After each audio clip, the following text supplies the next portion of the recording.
안녕하세요. 오늘은 해겔 미학 1 완역판 미의 세계 속으로 이런 책을 읽어드리도록 하겠습니다. 역자의 말. 근래에 들어 우리나라에는 문화의 향상에 따른 여러 예술 분야의 발전과 더불어 미학에 대한 관심도 거저되고 있다. 전반적으로 미에 대해서 관심을 갖는 사람들은 화가, 음악가, 문학가, 디자이너, 대학생, 예술이론가, 철학자 등 여러 계층에 걸쳐 그 수가 셀 수도 없이 많아졌다는 뜻이다. 해겔은 이 책에서 특별히 개별적인 예술들인 건축, 조각, 음악, 회화, 시문학 등들 여러 전체에 대해 서양의 다른 어떤 예술이론가들보다 더 폭넓게 다루고 있다. 이 책은 바로 그분들 모두를 위해 쓰여진 것이므로 실무적이든 이론적이든 예술에 관계하는 분이라면 누구나 한 번은 꼭 읽어봐야 할 책이다. 사실 미학은 서양에서는 적어도 이미 플라톤으로까지 거슬러 올라가 시작되었으며 특히 근대 이후로는 예술에 관한 체계적인 이론으로 발전되어 왔다. 우리나라에서도 1970년대 이후에 각종 예술 분야가 활발해짐에 따라 체계화된 서양의 미학을 받아들여 연구하려는 움직임이 일어났고 미학 이론서들이 속속 들어와 소개되었다. 그러나 이러한 이론서들은 체계적인 번역을 통한 정확한 연구 분석과 비판이 결여된 채 단편적인 소개에 그쳤거나 미학의 역사의 정확한 흐름을 놓친 채 수많은 이론들을 혼란스럽게 나열하는데 그친 감이 없지 않았다. 그것은 우리의 문화예술 자체가 가도기 속에 있었던 것도 한 원인이었겠지만 그보다는 서양의 미학 사상을 비판 없이 무분별하게 수용하려는 입장이 지배적이었기 때문이었다. 그러나 이제는 우리의 문화도 성숙기에 들어섰다. 따라서 우리는 지금도 여전히 서양 미학 이론의 흐름을 서둘러 무차별적으로 받아들이기보다는 기존에 받아들인 미학을 다시 정확히 알고 비판하여 거르는 작업이 필요하다고 나는 생각해왔다. 그러던 중에 해겔의 저서 미학 강의를 접하고 이를 연구하면서 이 책 전체를 완역 출간하는 계획을 세우게 되었다. 해겔의 미학 이론은 우리나라에 이미 부분적으로 소개되기는 했으나 아직 전체가 완역되어 출간된 적은 없다. 이미 우리가 알고 있듯이 독일의 철학가로서 오늘날까지도 그 강대하고 심오한 철학 체계로 인해 독일 철학뿐이 아니라 서양 철학의 정상을 지키고 있는 게오르그 빌헬름 프리드리히 해겔은 독일 철학에서 관념주의 또는 이상주의라는 철학 체계를 완성시켰고 법철학, 종교철학, 정신현상학, 역사철학, 예술철학 등 다방면에서 다른 어떤 서양 철학자보다 방대하게 자신의 저술을 남긴 사람이다. 다시 말해서 해겔 이전까지의 서양 철학은 해겔에 이르러 일단 완성의 경지에 이르렀고 해겔 이후의 서양 철학은 그의 이론을 수많은 사상가들이 조금씩 달리 수용하거나 변화시켜간 과정이었다고 봐도 과언이 아니다. 그의 이론의 영향을 받은 철학자들은 니체, 막스, 루카치, 사르트르 등 셀 수 없이 많았다. 해겔의 미학 이론에 대한 저서는 그의 이상주의 철학의 완성 단계에서도 비교적 늦게 저술된 것으로서 그 분량 또한 다른 어떤 철학 이론보다도 방대하다. 그의 이 이론 체계는 원래 독일에서 미학 강의라는 제목으로 출판되었다. 해겔은 독일의 여러 대학에서 철학 강의를 하던 시기에 다른 한편으로 미학에 관심을 갖고 연구를 하면서 미학 또는 예술철학이라는 주제로 하이델베르크 대학에서 2차례 각각 1817년과 1818년, 베를린 대학에서 4차례 각각 1820년부터 21년, 1823년, 1826년, 1828년부터 29년 강의했는데 이 강의록은 해겔의 사후 그의 제자인 하인리히 구스타프 허터에 의하여 1835년에서 1838년 사이에 정리되어 출판되었다. 역사가 여기에서 해겔의 미학 강의 번역을 위해 사용한 원본은 1832년부터 1845년 사이에 출판된 저작을 바탕으로 독일의 주요 캄프 출판사에서 새롭게 편찬해낸 헤겔 전집전 20권 가운데 제13권, 14권, 15권에 해당되는 부분이며 이는 각각 미학 강의 제1부, 제2부, 제3부를 구성하고 있다.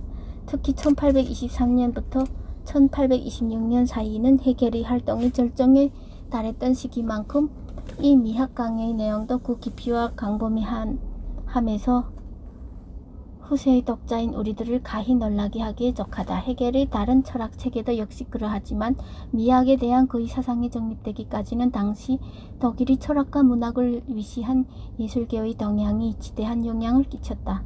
그 당시 독일의 문학과 예술의 풍토를 보면 한때 문어게테와 실러가 주도한 고대 그리스의 신화와 예술을 이상으로 삼은 거전주의가 지배적이었다가 게테의 사후 노발리스 등의 위시로 하는 낭만주의 세력이 팽팽해져 있었다.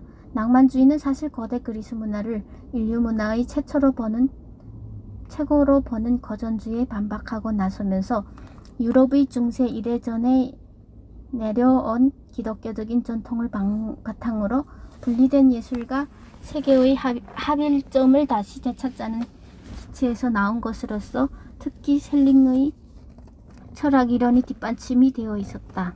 셀링은 예술 철학에서 한 시대의 문화는 천재적인 개인이 고안한 것에 의해서 모든 것에 공통되는 신화로 용해되며 그때 그 천재가 만들어낸 것은 의도적으로 그 시대의 원형으로 추구된다고 보았다. 그는 고대 그리스의 서사, 시인, 호메로스의 문학은 시, 역사, 철학 등의 공통의 뿌리로서 존재한다.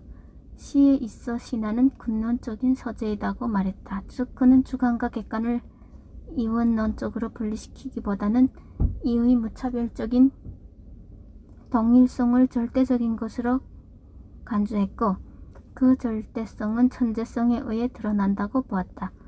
그래서 철학도 예술에 와서 비로소 그 정점에 이른다는 것이었다. 그러나 이러한 이론의 배경으로 일어난 독일 문화 풍토의 변화는 철학자인 헤겔로 하여금 우려를 낳게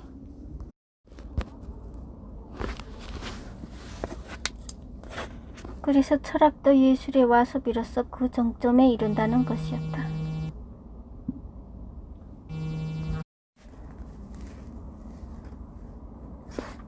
즉 헤겔은 셀링 등의 추측으로 일으킨 낭만주의 이론의 철학 이론으로 기반을 굳혀가는 것에 대한 반감을 느끼고 이에 대한 반박 이론을 정립하기 위하여 스스로 당대에까지 이르는 많은 문학 작품을 읽고 예술 작품들을 연구함으로써 자기 자신이 독자적인 미학 체계를 세우고 이를 변호하기에 이르렀다.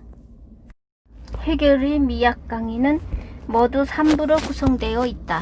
제1부의 제목은 예술미의 이념 또는 이상, 제2부는 여러 특수한 예술미의 형식으로 발전하는 이상, 제3부는 개별 예술들의 체계이다. 그는 특히 제1부의 서문에서 미학을 예술 철학으로 상세히 전제하고 있는데 그는 자신의 미학 체계는 전반적으로 자연의 미가 아닌 예술의 미를 다루고 있음을 처음부터 규명하고 있다. 즉 예술미는 자연미보다 우월한데 그 이유는 예술미가 정신의 서산이기 때문이라는 것이다. 따라서 정신이 서산인 예술 역시 사유적인 철학의 고찰 대상이 된다는 것이다. 바로 이것이 그가 예술을 철학적으로 고찰하고자 내세운 이유이다. 그렇다면 현상된 예술은 무엇인가? 그것은 한낱 가상에 불과한 것인가? 헤겔은 그렇지 않다고 말한다. 일반적인 현실과는 대조적으로 예술의 현상은 진실한 현존성을 지녀야 한다는 것이다. 따라서 헤겔의 생각으로 예술의 목표는 고대 그리스의 플라톤을 위시로 한 철학자들이 말했던 것처럼 단순한 모방이 아니라 인간의 심정을 더욱 완성으로 향하게 하는 것이다. 하지만 그렇다고 해서 예술이 추상적인 도덕 원칙의 장식물이 되어서는 안 된다고 그는 본다. 예술은 그 개념상 진리를 조형적이고 구체적인 실제의 모습으로 드러내는 것이므로 그것은 감각적인 것과 순수한 사유의 중간에 서 있다는 것이다. 헤겔은 이와 같은 논제를 내세움으로써 당시 독일이 사상계와 문화계의 주류를 이루고 있던 칸트의 도덕윤리라든가 실로의 미적 교육 이론이 지닌 도덕성, 괴테가 옹호한 고전주의적 문학의 한계, 그리고 그 뒤를 이어 나타난 셀링 등 낭만주의자들의 영향과 한계에서 벗어나 자신의 독자적인 예술 철학을 그린 다른 법철학, 정신현상학, 역사철학, 사회철학 등과 마찬가지로 광대한 체계 속에서 정립하고자 심려를 기울였다. 헤겔에 의하면 예술은 절대 이념으로부터 나오는 것이다. 그러므로 예술의 사명은 절대적인 것, 즉 이상을 감각적으로 표현하는 것이다. 그는 이 입장에서 출발하여 서양의 미학을 그 역사적인 발전 과정을 통해 고찰하고 있으며 또한 거기에서 나타나는 여러 예술 형식과 양식 등을 같이 설명하고 있다.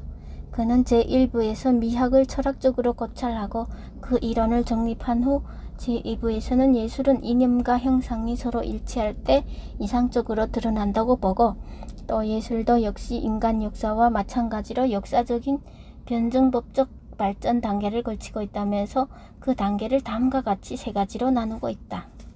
그 첫 번째는 상징적 예술이 단계이다. 상징적 예술이 생성되고 이행되던 것은 거대의 동방이었다. 그러나 헤겔에 의하면 이 단계는 예술이 불안정하고 절제성이 결여되어 있어서 아직 참된 예술이 되지는 못했다고 한다. 이 상징적 예술은 숭고한 성격을 지니고 있기는 하나 그 내용은 주로 동방의 다신교에서 볼 수 있는 것인거나 거상 수백 개의 팔과 눈을 가지는 형상들에서처럼 추상적이고 모호하며 그 자체 진실한 특성을 지니고 있지는 않다는 것이다. 그 다음에 나타난 두 번째 단계가 고전적 예술 형식이다. 고전적 예술은 이념과 형상이 자유롭게 조화를 이루면서 거기에서 참된 내용이 참된 형태로 드러난다. 즉 가장 완벽한 형상은 우리 인간의 외모에서 찾아볼 수 있으므로 여기에서는 상징예술에서 보았던 동물이나 자연의 위력에 대한 숭배가 지향되고 인간의 모습을 띤 새로운 신들, 제우스를 중심으로 하는 올림퍼스 신들, 이런 신들이 예술 대상이 된다. 인간의 형상이 가장 진리에 맞게 드러난 것은 거대 그리스인들이 만들어낸 신들의 조각상에서였다. 이때 예술은 가장 고유하고 독창적이면서도 진실한 모습을 유지할 수 있었다. 고대 동양의 예술이 구조 감각적인 것이었다면 이는 서양에서 특히 고대 그리스의 예술과 신화가 상징적인 예술을 통합한 단계에서 완성을 보였다. 세 번째는 낭만적 예술의 단계이다. 헤겔은 여기에서 낭만적 예술 형식 속에 고대 그리스 예술 형식에서 떠난 중세, 르네상스, 바로크, 고전주의, 낭만주의 시대를 모두 포함한다. 낭만적 예술 형식에서는 이념이 형태를 압도하기 때문에 주관과 외형이 평형을 이루지 못하고 다시 분리되면서 정신은 고유한 내면 속으로 되돌아가 더 심오한 것을 찾으려고 하므로 이 단계에서 정신과 예술의 외형은 서로 일치하지 못한다. 그리하여 낭만적 예술에서는 고전적 예술에서 보여주었던 이념과 외형의 일치, 그리고 예술의 독자성이 점차 사라지고 다른 한편으로 기독교의 영향으로 내면화되면서 진리는 감각적인 현상에서 다시 분리되고 예술은 다시 종교의 단계로 넘어간다. 따라서 헤겔은 이 낭만적 예술을 예술의 최후 단계로 보고 있다. 마지막으로 제3부에서 헤겔은 위의 각 단계의 예술 형식에 해당하는 주요 장르와 그에 따르는 특징들을 다시금 자세히 규명하고 있다. 상징적 예술 형식에 해당되는 예술로는 건축을 들 수 있고, 고전적 예술 형식에 해당되는 예술로는 조각을, 낭만적 예술 형식에 해당되는 것으로는 회화, 음악, 시문학 등을 들 수 있다는 것이다. 그 가운데서도 결국 예술이 도달할 수 있는 최상의 단계를 그는 시문학으로 보고 있다. 왜냐하면 시문학이야말로 정신이 그 진리성을 가장 심오하게 드러낼 수 있기 때문이라는 것이다. 이 각각의 예술 형식들의 개념과 그에 속하는 장르들, 특성들, 차이들, 발전 단계들을 서술하는 데 있어 그의 철학과 문학, 예술 전반에 관한 지식은 해박하고 구체적이고 상세하여 가히 놀랄만 하다. 헤겔 자신은 예술사를 역사 철학적인 측면에서 고찰하자고 했다. 즉 예술사는 정신이 상징적, 거존적, 낭만적 예술이 단계를 거치는 과정에서 가운데 미가 실현되고 다시 해체되는 변증법적인 과정 그 자체라는 것이다. 그리고 이 변증법적인 단계를 거치면서 예술이 여러 장르에서 우열이 가려지는데 그중 가장 낮은 단계 예술이 건축이고 그 다음이 조각, 그리고 음악, 회화, 시문학의 순서로서 시문학이 예술이 최고 장르라고 규명하고 있다. 그 이유는 시문학이야말로 스스로 자유로우며 감각적인 외적 진료에 매이지 않고 오직 정신과 표상과 감정의 내적인 공간성과 시간성 속에서 실현되는 정신적이고 보편적인 예술이어서 정신이 그 진리를 가장 심오하게 드러낼 수 있는 예술이기 때문이라는 것이다.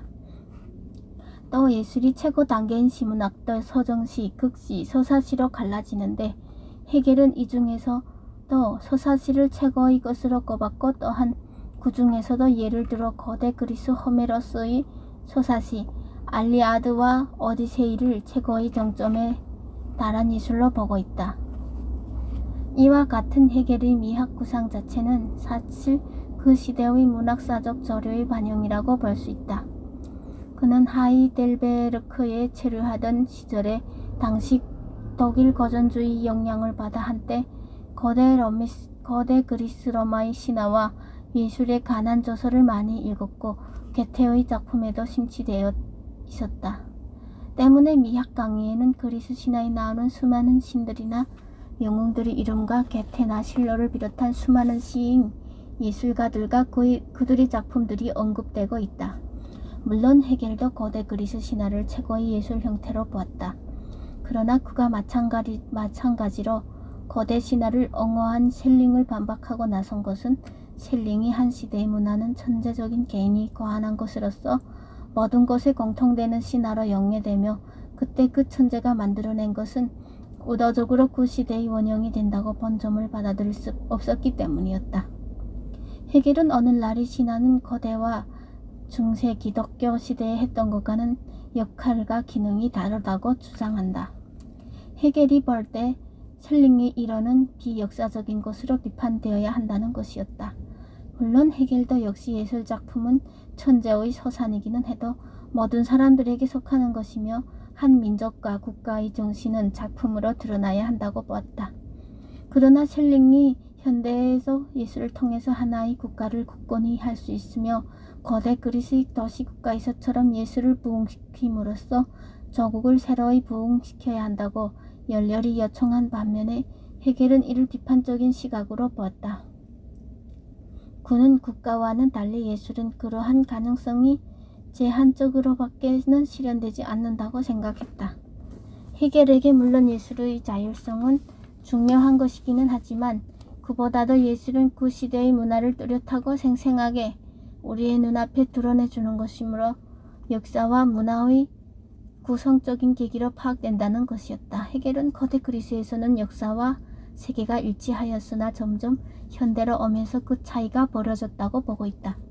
그리하여 현대에 와서는 예술조차도 만일 철학적인 반성이 없다면 역사적인 진실을 매개하는 권리를 제대로 지탱할 수 없다는 것이다. 따라서 현대 세계는 철학 또는 예술 철학의 시대일 뿐 그 안에서 예술은 부분적인 의미밖에는 지니지 못한다고 한다. 그럼에도 불구하고 예술은 본질적인 방향을 제시한다. 결국 셀링이 요청하는 예술과 세계 일치 상태는 헤겔이 볼 때 고대 그리스 세계에서는 가능했지만 현대에서는 그와 유사한 상태를 유지하는 것도 불가능하다. 그런 의미에서 볼 때 예술은 과거지사의 것이라는 것이다. 이는 당시 현실을 읽고 예술에 침잠하려던 비현실적인 독일 낭만주의 시조의 사조의 팽배해 가는 영향력을 타파하려던 헤겔의 기본 구상이었다. 그러므로 헤겔은 이 과거의 예술을 마치 자기 나라의 미래를 예시하는 예술로서 제시하거나 현대의 예술 매체 등 즉 연극이나 시문학을 통해서 다시 활성화하는 것을 시대에 맞지 않는다고 보았다. 그래서 예술이 가고지사로 머물게 됨으로써 예술은 우리에게 그 참된 진리와 생동성을 보여주는 역할을 상실했다는 그의 말은 후에 비평가들의 관심을 가장 많이 끌고 또 가장 많이 논란의 대상이 되는 부분이었다. 즉 이는 후세와 와서 예술이 정말이라는 논제의 기초가 되기도 했다. 이처럼 헤겔은 예술의 한계성을 언급하면서도 예술을 철학적으로 규명해보려는 자신의 원대한 구상에는 전혀 방해를 받지 않았다. 헤겔의 공적은 일단 가곡 서구 예술로부터 자신의 시대에까지 이르는 모든 미학 이론을 자신의 변증법적 철학 체계로 방대하게 고찰하고 이를 이념적으로 규명하려고 시도한 데 있었다. 그러나 헤겔의 이 미학 사상은 몇 가지 문제점을 안고 있다. 첫째, 헤겔은 절대 정신의 영역을 예술, 종교, 철학의 세 단계로 나누고 거기에서 예술을 최하위의 단계에 넣으면서 사실은 적어도 현대에 와서는 이런 예술의 적자성을 인정하지 않고 있다는 점이다. 또한 예술 형식과 장르들을 역사적인 발전이라는 도식 속에서 너무 의도적으로 구분하면서 그들 사이에서 또 우열을 가리고 있다. 이것은 예술을 철학이나 종교와 똑같이 독자적으로 무한적인 것을 향해 나아가자 하는 인간이 다양한 욕구를 규명하는 데 과연 충분할까? 즉 건축이나 조각, 회화, 음악, 서사시 등은 어느 시대를 막론하고 그것이 표현하는 형식과 내용, 그 방식이 각각 독자적이고 다른 것이지 꼭 시대성 속에 그 우열을 가려야 하는가 하는 점이다. 그리고 이미 예술 자체의 종말을 고한 헤겔로부터 이미 200년 가까이 된 현대의 시점에서 시문학의 측면에서도 볼 때에도 서사시가 아닌 산문, 그것도 소설이 사실은 서사시를 능가하는 장르로 꼽히고 있는 점을 볼 때 우리가 꼭 헤겔의 관점에서만 머물러 시문학의 장르를 고찰해야 할까라는 의문이 든다. 둘째, 헤겔은 그가 살았던 당시 독일 고전주의가 추구했던 서양의 고대 그리스 문화를 중심으로 한 이상주의의 정점에 서서 세계의 예술 전체를 고찰하고 있다.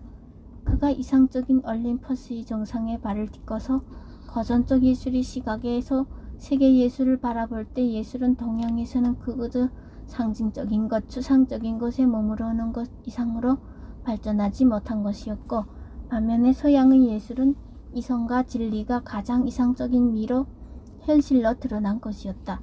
즉 우리가 헤겔의 미학 사상 전체를 통해 볼 수 있는 것은 그가 동양이나 인도, 페르시아의 종교 및 예술과 대조적으로 서양, 그것도 고대 그리스의 예술을 최고이자 절대정신의 직접적인 표현으로 인식하려고 얼마나 노력하고 있는가 하는 점이다. 예를 들어 그는 중국인, 인도인, 이집트인 등들의 신화적인 표상 내지 예술작품들의 형식이 불안정한 것은 내용이 불안정하기 때문에 나왔다고 주장한다. 즉 그것들이 드러내는 것이 절대적인 내용이 아니어서 그 형태는 정확한 형태나 신의 형상 또는 우상들에 머물렀고 진정한 미를 소유하지 못했다는 것이다. 그러나 이 미학 강의를 읽어가는 동안 독자, 특히 우리 한국의 독자는 헤겔의 미학적인 사유 대상이 과연 정말 강범위하고 보편적인 것이었는지에 대해 객관적으로 냉철히 고찰해 보아야 할 것이다. 즉 자세히 살펴보면 미학 헤겔의 미적 고찰 대상들은 역시 경험적인 현실, 다시 말해서 우리는 헤겔이 자신이 속해 있던 당대의 역사적인 사실이나 시대상 그리고 그 이전까지 그를 둘러싸고 있던 역사적 문화적 전통 및 주위 세계에 의해 영향을 받고 있었음을 간과해서는 안 된다.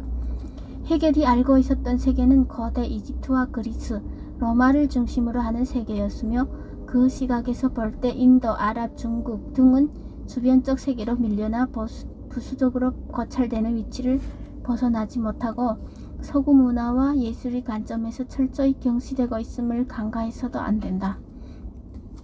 그러므로 우리는 헤겔이 동양 문화와 동양 종교, 철학에 대한 지식과 비판이 과연 전적으로 타당한 것인지에 대해서도 우리 관점에서 좀 더 냉정히 분석하고 비판해야 할 것이다. 만일 예술이 해겔이 거절한 방식대로의 역사적인 변천을 겪어왔다면 과연 현재 동양의 예술이 보이는 모습은 당시 해겔이 생각한 것과는 같은 모습일까? 그의 예술 철학적 사유의 정천은 과연 타당한 것일까? 나는 이 미학 전편을 읽어가는 동안 한편으로 그의 논리성에 매혹당하면서도 다른 한편으로는 철학가가 아닌 문학가로서 솟아오르는 여러 가지 의혹들을 지울 수는 없었다.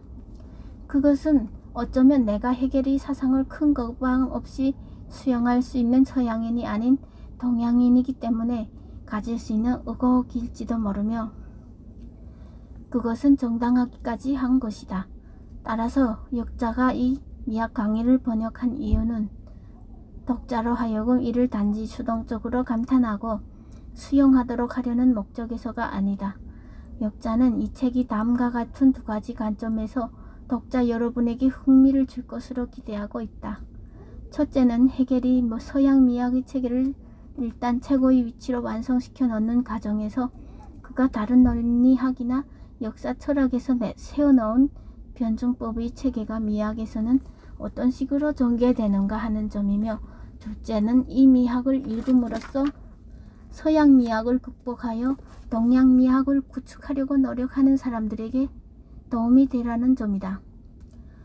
말하자면 서양 이상주의 미학의 최고봉을 이룩한 해겔의 사상을 정확하게 읽고 그 체계 속에서 우리가 지금까지 모르고 있던 관점들을 다시 찾아내 분석하고 만일 허점이 있다면 이를 비판할 수 있게 하기 위해서이며, 또 필요한 경우에는 그의 사상을 극복하여 앞으로 동양, 그것도 우리에게 맞는 미학 이론의 체계를 해겔의 미학 체계만큼 심오하고 방대하게 펼칠 수 있는 힘을 얻게 하려는 것이 역자의 의도이다.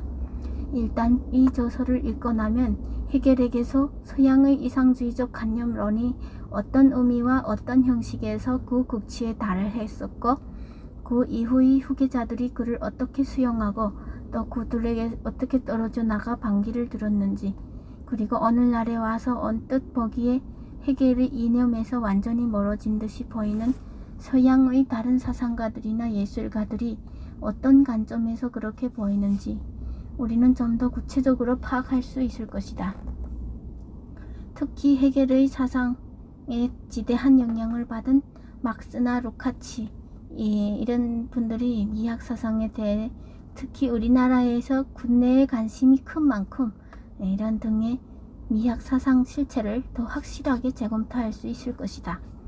역자는 우리의 이러한 다각적인 관심사와 사명을 의식하면서 이 미학 강의를 완역하는 작업에 착수하여 제1, 2, 3부의 번역을 완전히 끝내고 출간하게 되어 기쁘다.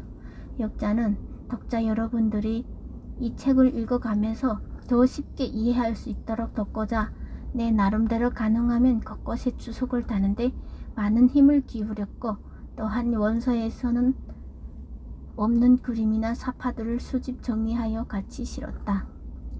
또한 역자는 제1, 2, 3부에 해겔이 드러내고자 하는 중심 사상을 포착하여 임의로 각각 다음과 같은 부제를 붙였으니 이 또한 주지해 주시기를 바란다.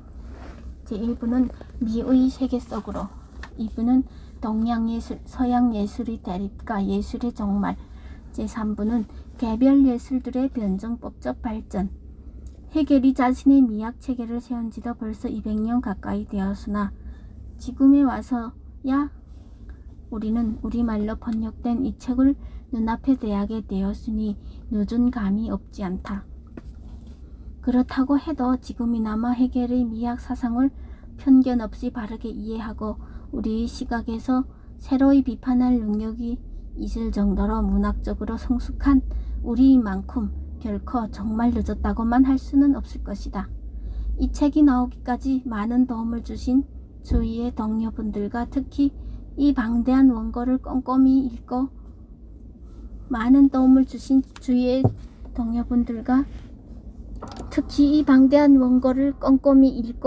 의견을 주신 한림대학교 철학과의 장춘익 박사님, 나남출판사의 저상허 사장님께 다시 한번 깊이 감사를 드린다. 1996년 여름 두행숙